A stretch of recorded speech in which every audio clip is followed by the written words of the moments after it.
আমরা দেখেছি সেই রসুলের বিরুদ্ধে একজন হিন্দু সন্তান সে স্ট্যাটাস দেয়। কথা বলার ঠিক কিনা? ভোলা বিভাগ, বরিশাল জেলা।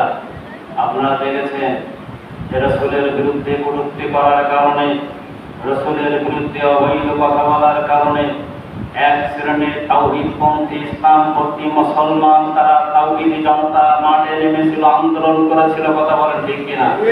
কিন্তু এই আল্লাহ বিরোধী, রসুল বিরোধী এই স্বৈরা শাসকের কর্মচারী বাহিনীরা অবৈধভাবে গুলি চালিয়ে তাদেরকে দুনিয়া থেকে বিদায় করে দিয়েছিল। কথা বলেন ঠিক কিনা? মুসলমান সেই কোরআন আজ আছে না নাই? হিন্দু ছেলে স্ট্যাটাস দেয়, আন্দোলন করলে মুসলমানরাই, নামধারী মুনাফিকরাই তারাই মুসলমানের গুলি চালাইছে। কথা বলেন ঠিক কিনা? এই এলাকায় মসজিদ সবচাইতে যিনি খারাপ ব্যক্তি, যিনি গাঁজা খায়, ওনাকে যদি বলা হয় এই মসজিদের ইট খোলা হচ্ছে, এক শ্রেণীর হায়নার দল তারা মসজিদ ভাঙতে এসেছে, ইট করতে এসেছে, ওই ব্যক্তি দেখবেন নামাজ পড়ুক আর না পড়ুক, ওই ব্যক্তি আগে ছুটবে যে আমার মসজিদ আল্লাহর ঘর, এটা রক্ষা করা আমার দায়িত্ব। কথা বলে ঠিক কিনা?